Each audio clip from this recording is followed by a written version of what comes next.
गुरुदेव प्रणाम। आयुष्मान, बैठो। क्या नाम है आपका? सुरेंद्र सिंह। अच्छा, ठीक ठीक। कहाँ से आए हो? धुमरी से। अच्छा, धुमरी से। ठीक, बताइए कैसे आए हो? हमारे कुछ शंकाएं हैं, उन प्रश्नों के लेकर आपके पास आए। अच्छा, ठीक ठीक, बताइए क्या शंकाएं हैं? हे सतगुरुदेव भगवान, आप हमें ये बतावे सतपुरुष ने कौन कौन सी रूहें प्रकट की। अच्छा, आपकी ये शंका है कि सतपुरुष ने सबसे पहले कौन कौन सी रूहें प्रकट की। ठीक है, देखो, जब सतपुरुष जो हैं पोहब द्वीप पर विराजमान हुए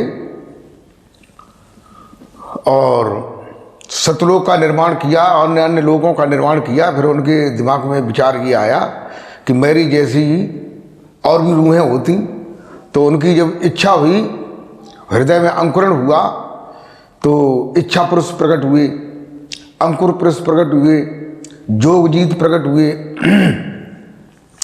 कूरम पुरुष प्रकट हुए, जलरंग जी प्रकट हुए, अक्षर पुरुष प्रकट हुए, अचिंत पुरुष प्रकट हुए, सोहंग पुरुष प्रकट हुए, और उसके बाद में काल निरंजन प्रकट हुए।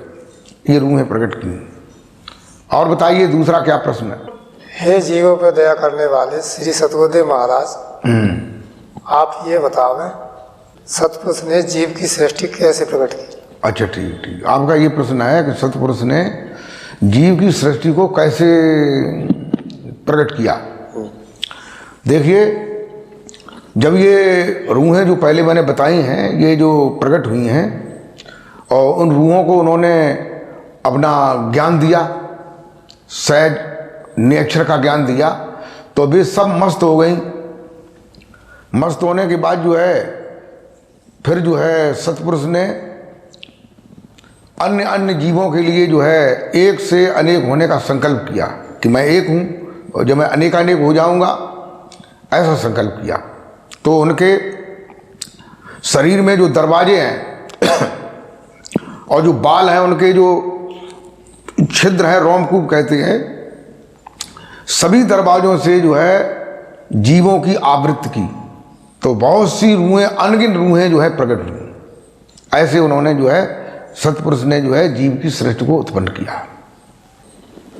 हे सतगुरुदेव भगवान, सतपुरुष जब संसार में पूर्ण सतगुरुदेव को सत्य का ज्ञान फैलाने के लिए भेजते हैं, तो उनके साथ में और भी रूहें आती हैं।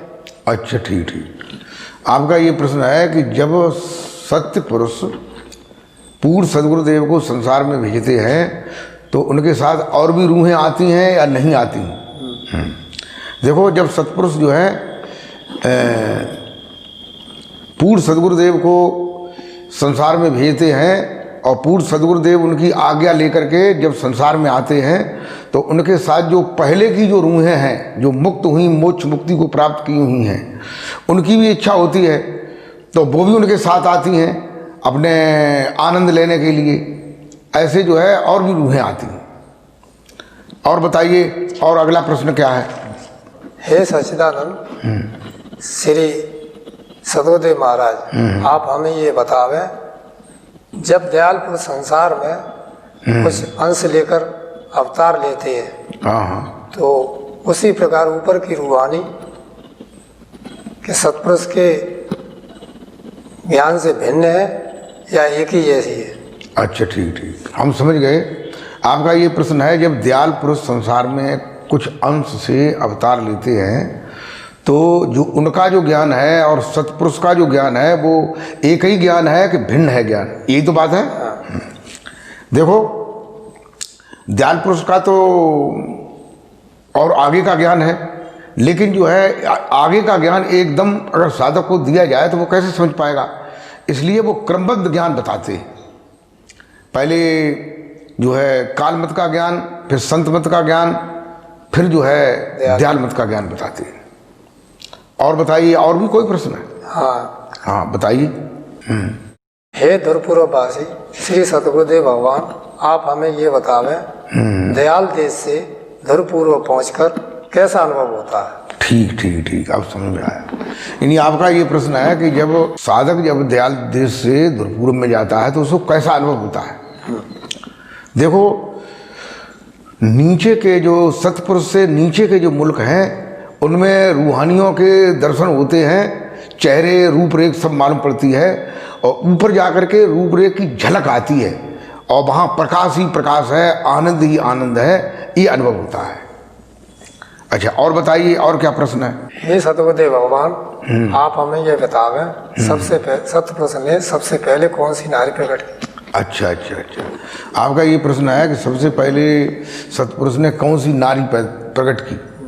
तो सबसे पहले जो है सतपुरुष ने बहुत से रूहानी पुरुष प्रकट किए, और रूहानी पुरुष प्रकट करने के बाद जो है सबसे पहली जो नारी थी उसका नाम था अध्या, आदि कुमारी, अष्टांगी, दुर्गा, ये उसी के नाम है। और बताइए। हे विदुर स्वरूप श्री सतगुरुदेव भगवान, ये बतावें काल रंजन में क्या क्या पावर है। अच्छा, आपका ये प्रश्न है कि काल रंजन में क्या क्या पावर है। देखो, काल रंजन जो है वो भवसागर का मसीहा है। ब्रह्मा विष्णु महेश उनके पुत्र हैं। अद्या महामाया जिसके बारे में बताया है वो उनकी पत्नी है। और काल रंजन के पास जो है 8 सिद्धियां और नवनिधियां और भी पावर हैं। तो अब सिद्धियां कौन सी होती हैं, कहते हैं अरिमा, महिमा और गरिमा, प्राप्त, प्रकाम, ईसत, बासत, ऐसे जो है 8 सिद्धियां हैं। यही सिद्धियां जो है उन्होंने जो है पुत्रों को दे रखी हैं, अपनी पत्नी को दे रखी हैं। उनकी जो भक्ति करता है उन्हें वे ये सिद्धियां प्रदान कर देते हैं। और नवनिधियां हैं जिन्हें कहते हैं पदम, महापदम, शंख, मकर और कच्छ, मुकंद, नील और बच्छ, ऐसे जो है नवनिधियां हैं। ये निधियां भी प्रदान करती हैं। अपने पुत्रों को निधियां प्राप्त करवा दी हैं पहले से, अपनी पत्नी को करवा दी हैं। पत्नी भी तरह तरह के अवतार लेती हैं, कहीं पार्वती बनती हैं, कभी सरस्वती बनती हैं, कभी लक्ष्मी बनती हैं, तरह तरह के अवतार लेते हैं। और विष्णु जो है वो भी तरह तरह के अवतार लेते हैं। कभी राम का अवतार लिया उन्होंने, कभी कृष्ण का लिया। शिव जो है कभी हनुमान का अवतार लेते हैं, कभी गोरखनाथ का अवतार लेते हैं, और अपने भक्तों को जो है रिद्धियाँ सिद्धियाँ प्रदान करते हैं। हे सतगुरुदेव भगवान, आप हमें ये बतावें जब साधक भजन करता है तो काल रंजन क्या करते हैं जिससे साधक का भजन न बने। अच्छा, ठीक ठीक ठीक। यानी साधक जब भजन करता है तो काल रंजन जो है उसका न भजन बने, 84 लाख योनियों में ही वो जीव बना रहे, तो क्या उपाय करते हैं। तो काल रंजन जो है का काम ये है कि उन्होंने जो अंतःकरण जो है शरीर के अंदर स्थापित किया है, जिसमें मन, बुद्धि, चित्त, अहंग ये है, तो वो विचारों को पैदा कर देते हैं। तरह तरह के पुराने विचार आने लगते हैं, और जब विचार आ जाते हैं तो उनका चित्त भंग हो जाता है और श्रुति शब्द से हट जाती है, और फिर उनका भजन नहीं बनता है। हे गुरुदेव भगवान, आप हमें ये बतावें जब जीव भक्ति की ओर जाता है हाँ, तो अध्या माया क्या क्या व्यगन करती है। ठीक ठीक ठीक, आपका ये प्रश्न है कि जब साधक जो है भक्ति की ओर जाता है और भक्ति करना चाहता है, काल के बंधनों से छूटना चाहता है, तो उनकी काल की जो पत्नी अध्या महामाया है वो क्या विघ्न करती है। तो काल की पत्नी जो है साधक के लिए आलस, नींद और जम्हाई, ये 3 प्रकार की विघ्न करती है। जब कोई आरती करता है गुरुदेव भगवान की या भजन ध्यान के लिए बैठता है तो पहले आलस आता है। जब आलस आता है तो साधक कहता है कि अब तो फिर भजन करेंगे। फिर कहीं जम्हाई आती है, फिर जम्हाई से भी अगर वो नहीं गिरता है तो फिर उसे नींद फिर पैदा कर देती है। तो आलस, नींद और जम्हाई से साधक जो है भजन ध्यान से हटने लगता है, ये विघ्न करती है। और बताइए, और कोई प्रश्न है। हे गुरुदेव भगवान, आप हमें ये बतावें काल रंजन से बचने के क्या क्या उपाय। अच्छा अच्छा, इन्हीं आपका ये प्रश्न है। तो जब काल रंजन जो है हमारी भक्ति को छीण करता है, उधर ही जो है 84 लाख योनियों की ओर जीव को भवसागर में डालने की सोचता रहता है, तो साधक को क्या उपाय करना चाहिए, ये तो प्रश्न है।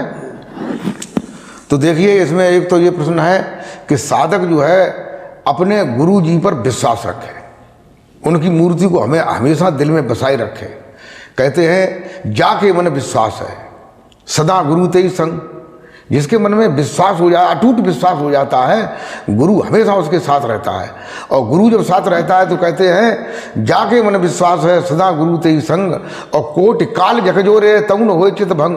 काल निरंजन जो है कितने भी झकझोरा दे, चाहे विचारों के दे, चाहे सामाजिक दे, चाहे काम क्रोध लोभ मोह अहंकार, ये 5 कोतवाल हैं, इनके द्वारा प्रेरित करवाए, लेकिन फिर भी जो है उसका कुछ नहीं बिगाड़ सकता है। इसलिए सबसे पहली बात है श्रद्धा भाव और विश्वास रखो अपने सदगुरु पर, और सदगुरु को हमेशा अपने दिल में बसाए रखो।